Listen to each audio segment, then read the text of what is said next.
নমস্কার বন্ধুরা, কেমন আছো তোমরা? আশা করি ভালোই আছো।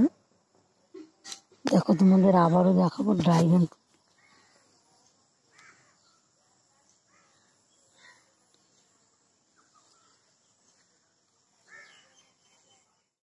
সুদীপী কিচেনে তোমাদের সবার স্বাগত। দেখো কি সুন্দর জবা ফুলগুলো, এরকমই হয়, আর বড় হয় না। দেখো বন্ধুরা, সুদীপী কিচেন আজকে মাটন হবে, মানে হান্ডি মাটন হবে। দেখো মাংস সব পরিষ্কার ধুয়ে পরিষ্কার করে নিচ্ছি। 1 কিলো মাটন আছে বন্ধুরা, সব সিনার মাংস। 1 কিলো মাংস আছে। হয়ে গিয়েছে বন্ধুরা মাংস ধোয়া। এবার সব কিছু কেটে কুটে নেব।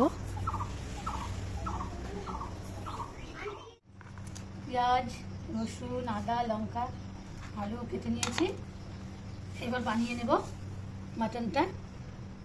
একটু মাটিটা বেশি করে মেখে নিলাম, কারণ অনেকদিন আনা ছিল, ঘরে যদি ফেটে যায় এই জন্য। হয়ে গিয়েছে, এটা শুকাতে দেবো। বন্ধুরা, আমি আলুটা একটু আগে গরম করে নিব, মাটির জিনিস যদি ফেটে যায় এই জন্য একটু গরম করে নিচ্ছি। মশলাটা বেটে নেব। মশলা তো বাটা হয়ে গিয়েছে, এবার মাংসটা মেখে নেব। এখানে রসুন আর আদা একসঙ্গে বেটেছি, এখানে লঙ্কা, এখানে গোটা জিরে।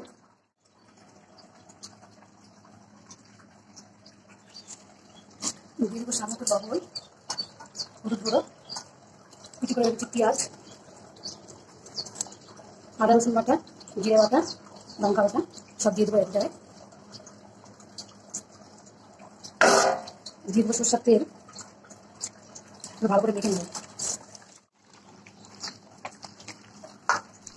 কটা পেঁয়াজেরও পাপড়ি কেটে নিয়েছি, এটা ভেজে নামানোর আগে দিয়ে দেবো উপর দিয়ে ছড়িয়ে। মাটি মেখেছিলাম যে শুকিয়ে গেছে। এখন মাংসটা দিয়ে দেবো এর মধ্যে।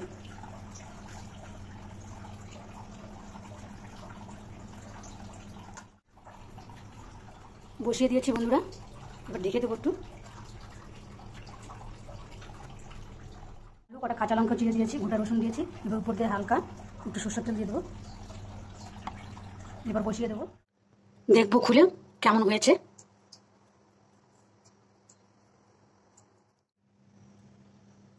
বন্ধুরা, আমি তো এখানে কি বলবো, হান্ডি মাটন না হাঁড়ি মাটন? আমি বললাম হাঁড়ি মাটনই। তোমরা হাঁড়ি মাটনটা তোমাদের কেমন লাগলো? যদি ভালো লাগে থাকে তাহলে একটা লাইক, কমেন্ট, শেয়ার করে দিও। আমার চ্যানেলটিকে সাবস্ক্রাইব করে দিও। ভিডিওটা এখানেই শেষ করলাম। তোমরা ভালো থেকো, সুস্থ থেকো। দেখা হবে পরের একটা ভিডিওতে।